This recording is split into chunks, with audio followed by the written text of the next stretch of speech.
Elevation in boiling point के ऊपर, ठीक है। इसमें 2 टाइप के क्वेश्चंस देखिए, और भी इसमें वैरायटी के क्वेश्चंस बन सकते हैं, बहुत सारे वैरायटी के, ठीक है। उसमें से ये 2 वैरायटी देखिए। पहला क्वेश्चन है हमारा, what would be the molar mass of A compound. ये है हमारी क्वेश्चन वाली लाइन। पूछा क्या जा रहा है, मोलर मास कंपाउंड का, ठीक है। तो निकालना क्या है हमको, मोलर मास निकालना है। इफ 6.21 ग्राम ऑफ इट, किसका मास दिया हुआ है, ये उसी कंपाउंड का जिसका मोलर मास निकालना है, ठीक है ना। Find out the molar mass of A compound if, यही कंपाउंड 6.21 ग्राम किस में मिला रहे हैं हम, dissolve in 24 gram of chloroform, ठीक है ना। उस कंपाउंड का मोलर मास निकालिए जिसको 24 ग्राम क्लोरोफॉर्म में हम कितना मिला रहे हैं, 6.21 ग्राम। समझ में आ रही बात। 24 ग्राम हमारा क्लोरोफॉर्म है और उसमें 6.21 ग्राम हम मिला रहे हैं उस कंपाउंड को, तो उस कंपाउंड का मोलर मास बताइए कितना होगा, ठीक है। तो इसमें ज़्यादा कौन है, क्लोरोफॉर्म, तो ये सॉल्वेंट हो गया, और कम कौन है, ये कंपाउंड जिसको मिला रहे हैं, तो ये कौन बन गया, सॉल्यूट बन गया, ठीक है। अच्छा, जब हमने इनको मिलाया तो they form A solution that has a boiling point. ये देखिए, this is the boiling point of solution. Solution का बॉइलिंग पॉइंट हुआ ना, जब हमने 24 ग्राम क्लोरोफॉर्म में 6.21 ग्राम ये कंपाउंड मिलाया तो ये सॉल्यूशन बना, और इस सॉल्यूशन का बॉइलिंग पॉइंट कितना है, 68.04 ग्राम डिग्री सेल्सियस। ये क्या चीज़ है, बॉइलिंग पॉइंट। किसका बॉइलिंग पॉइंट है, ये सॉल्यूशन का बॉइलिंग पॉइंट है, ठीक है। Given that boiling point of pure chloroform is, जब क्लोरोफॉर्म अगर अकेला है उसको हम गर्म करें तो वो कितने पर बॉईल होता है, 61.7 डिग्री सेल्सियस पर बॉईल होता है। ये समझ में आया आपको। अच्छा, अब अगर आपको याद हो एलिवेशन इन बॉइलिंग पॉइंट के केस में, तो प्योर मटेरियल का बॉइलिंग पॉइंट ज़्यादा होता है कि सॉल्यूशन का बॉइलिंग पॉइंट ज़्यादा होता है, प्योर का कि सॉल्यूशन का, सॉल्यूशन का ज़्यादा हो जाता है, ठीक है। क्यों, क्योंकि हमने उसमें नॉन वोलेटाइल सॉल्यूट मिलाया है, तो उसके बॉइलिंग पॉइंट में एलिवेशन आ जाता है, इंक्रीज हो जाता है बॉइलिंग पॉइंट, ठीक है। अब देखिए, जैसे ही हमने 6.21 ग्राम सॉल्यूट मिलाया 24 ग्राम क्लोरोफॉर्म में, तो बॉइलिंग पॉइंट इंक्रीज हो गया होगा ओरिजिनल से। ओरिजिनल बॉइलिंग पॉइंट कितना है क्लोरोफॉर्म का, 61.7 ओरिजिनल, और जब सॉल्यूशन बना तो सॉल्यूशन का बॉइलिंग पॉइंट कितना हो गया, 68। बढ़ गया कि नहीं बढ़ा, बढ़ा ना। ओरिजिनल इतना है और इंक्रीज होकर के सॉल्यूशन का कितना हो गया, 68, तो कितना बढ़ा, एलिवेशन कितना आया बॉइलिंग पॉइंट में, ज़्यादा माइनस कम। तो ज़्यादा माइनस कम कर दोगे तो क्या आ जाएगा, बढ़ा हुआ टेम्परेचर, यानी क्या आ जाएगा, एलिवेशन इन बॉइलिंग पॉइंट। किससे रिप्रेजेंट करते हैं, डेल्टा टी बी से, तो डेल्टा टी बी आ जाएगा ज़्यादा माइनस कम करने से, ठीक है। हाँ, के बी हमको दिया हुआ है क्लोरोफॉर्म का 3.63 डिग्री सेल्सियस पर मोलल। ये क्या चीज़ है, पर मोलल, डिग्री सेल्सियस पर मोलल, ठीक है। नाउ चलिए डेटा बना लेते हैं, क्या क्या चीज़ें अवेलेबल हैं, तो यहाँ से स्टार्ट करते हैं। सॉल्यूशन देखिए, ये हमको दिया हुआ है वेट ऑफ सॉल्वेंट कितना, 6.21 ग्राम। क्लोरोफॉर्म हमारा सॉल्वेंट होगा, ये sorry, this is our weight of solute and this is our weight of solvent 24 gram, ठीक है। अगली चीज़, boiling point of solution. Boiling point of solution कैसे लिखते हैं, टीबी। ओरिजिनल नहीं है तो डायरेक्ट सॉल्यूशन का होगा। कितना है ये, दिस इज 68.4 डिग्री सेल्सियस, और ओरिजिनल बॉइलिंग पॉइंट कितना है क्लोरोफॉर्म का, this is 61.7 degree Celsius. Degree Celsius को आप केल्विन भी लिख सकते हैं, ठीक है ना, क्योंकि अगर हम केल्विन में काम करना चाहते हैं तो डायरेक्ट इसको केल्विन चेंज कर लीजिए। अब आप यहाँ ये एतराज़ नहीं करेंगे कि सेल्सियस को केल्विन में चेंज करने का एक रूल होता है ना, वो हम नहीं कर रहे हैं। क्यों, क्योंकि केबी की यूनिट क्या होती है, केबी यहाँ पर दिया हुआ है इतना सेल्सियस पर मोलल, और हम इसको किस में पहचानते हैं, केल्विन, और मोलैलिटी को क्या लिखते हैं, केजी पर मोल या मोल पर केजी, तो वो ऊपर जाके क्या बन जाता है, केजी पर मोल। ये तो इस डिग्री सेल्सियस को केल्विन में चेंज किए हैं तो यहाँ भी डिग्री सेल्सियस नहीं चलेगा, इसको भी केल्विन में चेंज कर लीजिए, केल्विन लिख लीजिए, कोई दिक्कत नहीं है।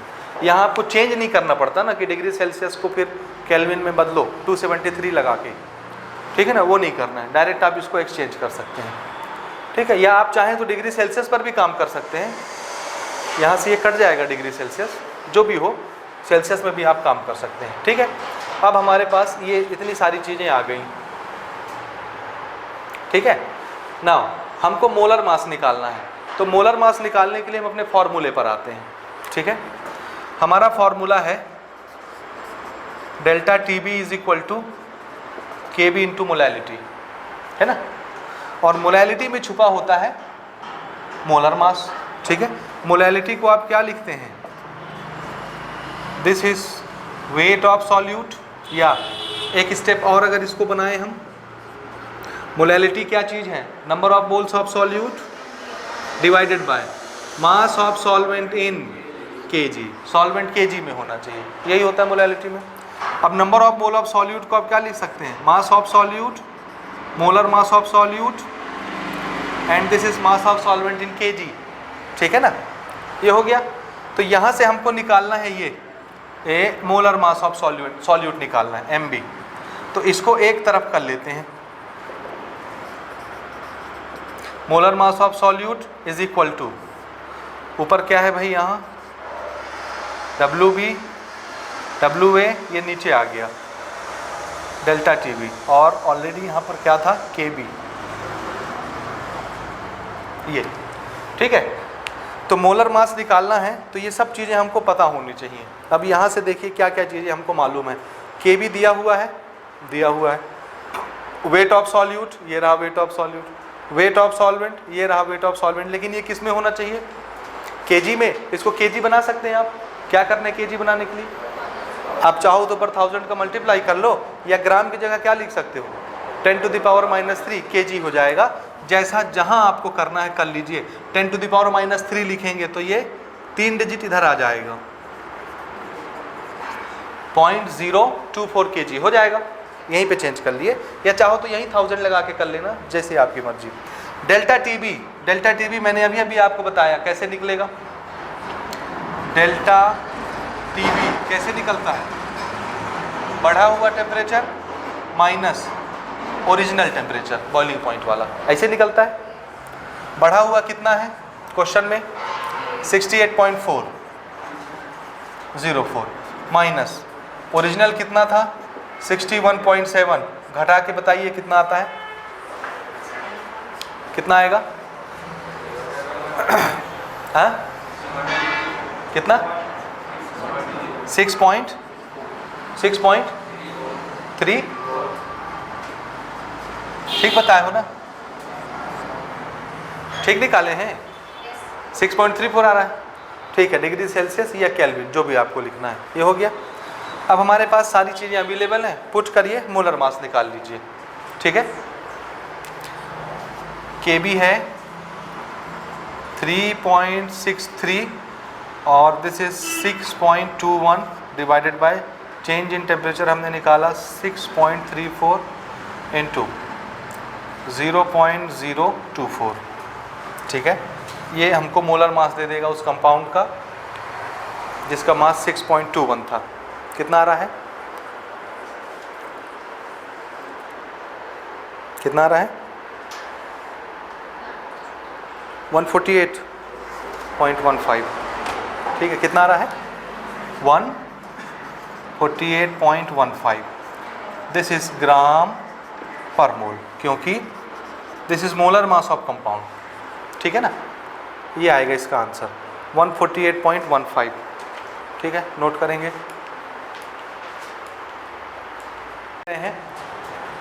For a dilute solution, mind it, पहले ही बोल दिया है क्या, हाँ डाइल्यूट सॉल्यूशन बोल दिया, मतलब अब वो डाइल्यूट वाला जो हमने बनाया है सब लगा सकते हैं यहाँ पर, ठीक है ना। चलिए, for a dilute solution containing 2.5 gram, this is 2.5 gram, 2.5 gram of a non volatile, means ये सॉल्यूट ही होगा, non volatile non electrolyte solute in 100 gram of water, ठीक है ना। हमने एक डाइल्यूट सॉल्यूशन बनाया 100 ग्राम के पानी में कितना सॉल्यूट डाला, 2.5 ग्राम सॉल्यूट डाला, 2.5 gram. Now the elevation in boiling point, ध्यान देंगे द एलिवेशन क्या चीज़ दिया हुआ है, elevation in boiling point at normal pressure. Normal pressure कितना होता है हमारा, 1 एटमॉस्फेरिक प्रेशर। 1 एटमॉस्फेरिक प्रेशर में एलिवेशन कितना आया, हाँ, और एलिवेशन इन बॉइलिंग पॉइंट को किससे रिप्रेजेंट करते हैं अपन, डेल्टा टीबी से। This is given, delta TB कितना है, 2 डिग्री सेल्सियस। आप चाहें तो इसको केल्विन लिख लीजिए। यहाँ एलिवेशन और फ्रीजिंग पॉइंट के सॉल्यूशंस में हम डिग्री सेल्सियस को केल्विन में चेंज करने के लिए वो +273 नहीं करते, +273 करते हैं ना अपन, वो सब नहीं होता, डायरेक्ट आप चेंज कर लीजिए, क्योंकि इसका एक फैक्टर होता है केबी, तो उसमें भी आना है, तो उसके साथ कैंसिल होना है, तो डायरेक्ट आप इसको सेल्सियस लिखिए, केल्विन लिखिए, जो आपको लिखना है लिखिए, यूनिट कोई फर्क नहीं पड़ता यहाँ पर, ठीक है ना, ठीक है यहाँ तक, ठीक है। अगली चीज, assuming that the concentration of solute is much less lower than the concentration of solvent। फिर से dilute solution की बात की जा रही है, solute का concentration कैसा है, बहुत कम है, ठीक है। Now what is the vapor pressure of solution, लेकिन किस में निकालना है, mm of Hg में निकालना है वेपर प्रेशर ना, एटीएम में नहीं निकालना है। यहाँ पर हमको क्या दिया हुआ है, एटीएम, और हमसे पूछ किस में रहा है, मरकरी कॉलम के रिस्पेक्ट में पूछ रहे हैं, मिलीमीटर में, ठीक है। हमको सॉल्यूशन का वेपर प्रेशर निकालना है, पीएस निकालना है, पीएस, ठीक है। के भी हमको दिया हुआ है। आई बात समझ में कि नहीं आया, आया ना, आया कि नहीं आया, आया, ठीक है। हाँ, अब यहाँ अगर हमको पीएस निकालना है तो पीए नॉट देना चाहिए, नहीं समझे, पीएस अगर हमको निकालना है, सॉल्यूशन का प्रेशर अगर हमको निकालना है तो ओरिजिनल प्रेशर पता होना चाहिए ना, वाटर का दिया है क्या, कितना, 760 mmHg, कहाँ है वो, this is 1 atmospheric pressure. 1 atmospheric pressure को mmHg में चेंज करिए, क्योंकि हमसे पूछ भी किस में रहा है, हाँ, तो इसको भी चेंज करेंगे आप mmHg में, और ये है हमारा original pressure. Original pressure means PA0 is equal to 1 ATM, और इसको जब आप चेंज करेंगे तो this comes 760 mm of Hg column, ये ओरिजिनल हो गया, ठीक है ना। और हमसे सॉल्यूशन का पूछ रहा है mmHg में, ठीक है। Kb हमको दिया हुआ है, ये है 0.76 केल्विन kg पर मोल, तो इसको डिग्री सेल्सियस लिखने के बजाय हम क्या लिख लें, केल्विन, एलिवेशन को, ठीक है ना, क्योंकि ये यूनिट केल्विन में है, तो इसके साथ कटना ना है, इसके साथ कैंसिल ना होना है, तो केल्विन केल्विन होंगे तब ना कैंसिल होंगे, ठीक है। चलिए, और क्या गिवन है भाई हमको, मास गिवन है दोनों का, मास कितना कितना है, यहीं पर लिख लेता हूँ मैं, सॉल्यूट का मास दिया हुआ है 2.5 ग्राम, और सॉल्वेंट का मास कितना है, 100 ग्राम। एलिवेशन लिख लिया हमने 2 degree Celsius, that is 2 kelvin. हाँ, वेपर प्रेशर निकालना है, चलिए शुरू हो जाते हैं। पीएस निकालना है, अगर पीएस निकालना है तो फॉर्मूला तो यही लगेगा, relative lowering of vapour pressure वाला, कौन सा, ये PA0 minus PS divided by PS कर लेते हैं, PA0 से भी आप निकाल सकते हैं, कोई ऐतराज़ नहीं है, जो आपको अच्छा लगेगा उससे निकालेंगे, और यहाँ पर is equal to number of mole fraction, ठीक है ना। और नंबर ऑफ मोल फ्रैक्शन को आप क्या लिख सकते हैं आगे, number of moles of solute divided by number of moles of solvent. इसको फर्दर आगे डिवाइड करेंगे, this comes mass upon molar mass and this mass upon molar mass, ये ठीक है। एक फॉर्मूला याद रखिए, इलाबोरेट होता जाएगा अपने आप, ठीक है ना। तो यहाँ पर PS निकालना है, तो PA0 दिया हुआ है, आप चाहें तो बेशक इसको PA0 से बना सकते हैं, कोई दिक्कत नहीं, तो PA0 कैंसिल हो जाएगा, ये हुआ PS डिवाइडेड बाय PA0, तो ये 1 हो जाएगा, इसको उस पार ले जाएंगे, इसका जो सॉल्यूशन आएगा इधर 1 से माइनस हो जाएगा, और फिर PA0 से मल्टीप्लाई हो जाएगा, डायरेक्ट आंसर आ जाएगा, ठीक है, ठीक है ना। लेकिन इसमें दिक्कत ये है, अब ये लग तो जाएगा लेकिन सब क्वांटिटी होगी तब ना पी एस निकलेगा यहाँ से। आप चाहे पी एस नीचे वाला लगाओ फॉर्मूला, चाहे पी ए नॉट वाला लगाओ, कोई भी लगाओ, ये तब निकलेगा बाकी सारी क्वांटिटी जब अवेलेबल होंगी तब। तो चेक करते हैं, डब्ल्यू बी गिवन है, गिवन है, डब्ल्यू ए भी गिवन है, एम ए गिवन है क्या? एम ए क्या चीज़ होगा? सॉल्वेंट का मोलर मास। सॉल्वेंट कौन है यहाँ? वाटर। तो वाटर का मोलर मास कितना होता है? 18 ग्राम पर मोल, ये तो गिवन है। लेकिन क्या सॉल्यूट का मोलर मास दिया हुआ है? नहीं दिया है।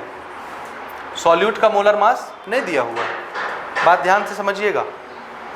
वाटर बोल दिया है, वाटर का नाम इसने लिख दिया है, इसलिए हमने वाटर का मोलर मास निकाल लिया अपने नॉलेज से, ठीक है ना। वाटर का नाम लिख देने से हमको मोलर मास पता चल गया, लेकिन उन्होंने सॉल्यूट को आइडेंटिफाई नहीं किया है कि कौन सा सॉल्यूट आप मिला रहे हैं, इसलिए सॉल्यूट का मोलर मास हम अनुमान नहीं लगा सकते। तो मोलर मास हमको कैलकुलेट करना पड़ेगा, यहाँ रखेंगे, उसके बाद सारी चीज़ें अवेलेबल हो जाएंगी तो फिर पी एस निकलेगा, ठीक है। तो अब हमारा टारगेट कौन है? Molar mass. Molar mass of solute. अब ये मोलर मास ऑफ सॉल्यूट कहाँ से आएगा? कहाँ से आएगा? मोलैलिटी में छुपा होता है, बिल्कुल ठीक। और मोलैलिटी किसके साथ होती है? ठीक है। तो अब हम आते हैं अपने अगले टारगेट के ऊपर, बाद में इस फॉर्मूले पे आते हैं लौट के वापस, ठीक है। नाउ हमको पता है delta T B is equal to K B into molality, और मोलैलिटी को हम थोड़ा सा और एक्सपांड कर रहे हैं, number of mole divided by mass of solvent in kg. मैं उसको डायरेक्ट चेंज कर रहा हूँ, नंबर ऑफ मोल को क्या लिखेंगे? मास अपॉन मोलर मास, और डिवाइडेड बाय क्या होता है? मास ऑफ सॉल्वेंट इन केजी। यही होता है ना molality. This is number of moles of solute divided by mass of solvent in KG, ठीक है। हाँ, अब अगर मोलर मास चाहिए तो इसमें सब चीज़ पता होनी चाहिए, ठीक है। तो पता है कि नहीं? देखिए डेल्टा टी बी है, के बी है, डब्ल्यू बी है और डब्ल्यू ए है, तो मोलर मास निकल जाएगा। निकाल लेते हैं मोलर मास। चलिए, molar mass, molar mass is equal to K B W B, delta T B यहाँ आ गया, मोलर मास इधर ले आए, डब्ल्यू ए पुट करिए। के बी कितना है? This is 0.76। यूनिट का लफड़ा नहीं है ना, मोलर मास निकाल रहे हैं तो किस में आएगा? ग्राम पर मोल में आएगा, बाकी सब कैंसिल हो जाएंगे। W B this is 2.5 divided by change in temperature कितना था? 2 केल्विन, और दिस इज 100, ठीक है। मोलर मास यहाँ से कैलकुलेट करिए, कितना आ रहा है? मोलर मास कैलकुलेट करके बताएं कितना आ रहा है, ठीक है।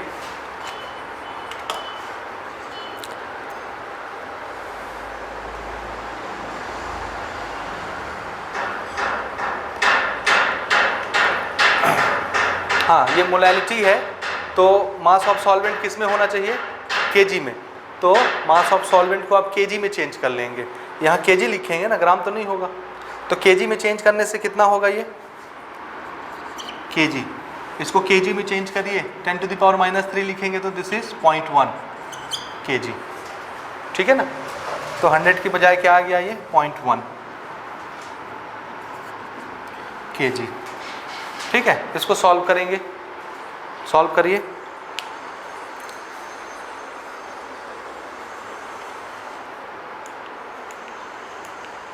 आपका ये 9.5 ग्राम पर मोल, ठीक है।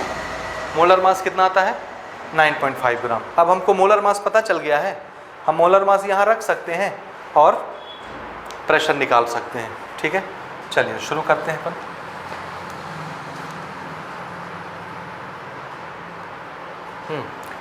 ये आप पी एस लगाना चाहते हैं, पी ए नॉट लगाना चाहते हैं, किस पे काम करना चाहते हैं? हाँ, किस चीज़ के वैल्यू दिया है हमको? पी नॉट ए दिया है ना, ठीक है, वही लगा लो। इसको लिख लेते हैं पी ए नॉट, ठीक है। सो इसके बाद का कैलकुलेशन ना, वापस हम इसी पर आ रहे हैं। So this is P A naught minus P S divided by P A naught is equal to W A into molar mass of solute into mass of solvent. ठीक है, वैल्यू पुट करते हैं। ये तो कट गया, 1 हो गया। This is 1 minus P S upon, इसको मैं लास्ट में पुट करूँगा पी ए नॉट को ना लास्ट में, is equal to W A 0.1, ऊपर डब्ल्यू बी है, ओह मैंने उल्टा लिख दिया, this is W B. W B कितना है हमारा 2.5 into molar mass of solvent 18 divided by molar mass of solute कितना निकाले हैं 9.5 और mass of solvent in kg. यहाँ तो ग्राम में लेना है ना, ग्राम में लेंगे ना। ये क्या चीज़ है, दिस इज ना मोलैलिटी से ही बना ना ये ना, sorry this is mole fraction. Mole fraction में ये किस में होता है, ग्राम में होता है, तो इसको हम ग्राम में लिखेंगे। तो ग्राम में कितना है 100, ठीक है ना। ये समझ में आ रहा है। केजी में क्यों नहीं लिख रहे हैं, क्योंकि ये इज इक्वल टू क्या होता है मोल फ्रैक्शन, और मोल फ्रैक्शन में क्या निकलता है mass upon molar mass, mass upon molar mass, वो हम ग्राम में लेते हैं। ठीक है ना, ठीक। चलिए ये पोर्शन हम सॉल्व करेंगे, और जब ये सॉल्व हो जाएगा जो भी आंसर आएगा उसको इधर ले लेंगे और इसको उस पार ले जाएंगे। 1 से माइनस होगा जो भी आंसर आएगा। ठीक है, कितना आता है बताएं।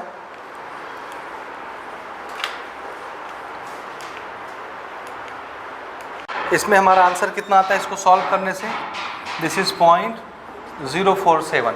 ठीक है, इसको राउंड ऑफ करके मैं 0.05 लिख देता हूँ। ठीक है, 7 मैंने हटाया तो ये कितना हो गया 5 हो गया, है ना। 7 हटाएंगे तो राउंड ऑफ होके 4 क्या हो जाएगा 5 हो जाएगा। सो दिस इज 0.05, ये हुआ। अब इसका सॉल्यूशन हमको मिला 0.05, इसको इधर ला रहे हैं और P S upon P not उधर ले जा रहे हैं, तो 1 से वो माइनस हो जाएगा। 1 से माइनस होगा तो कितना बचेगा 0.95 ना, 0.95 बचेगा। 95 की 0.95 कितना आता है 0.95 is equal to P S upon P A naught. अब इस पी ए नॉट से इसको मल्टीप्लाई कर देते हैं। ठीक है, पी एस आ जाएगा। So P S is equal to P A naught कितना है हमारा 760। सो 760 मल्टीप्लाइड बाय 0.95, तो ये कितना आएगा, कितना आता है 722 अप्रॉक्स 722, और ये हमारा आया mm ऑफ HG में, जिसमें हमसे पूछा था। This is our answer. ठीक है ना, थोड़ा सा वेरी कर सकता है आंसर आपके बुक से। यहाँ पर वो PS लेके अगर बनाएंगे तो थोड़ा सा एक आध प्रेशर का डिफरेंस आ सकता है, 723 होगा या 721 होगा। ठीक है, डेसिमल में भी आएगा चलेगा, ज़्यादा फर्क नहीं आता। ठीक है, दिस इज अवर आंसर। ठीक है।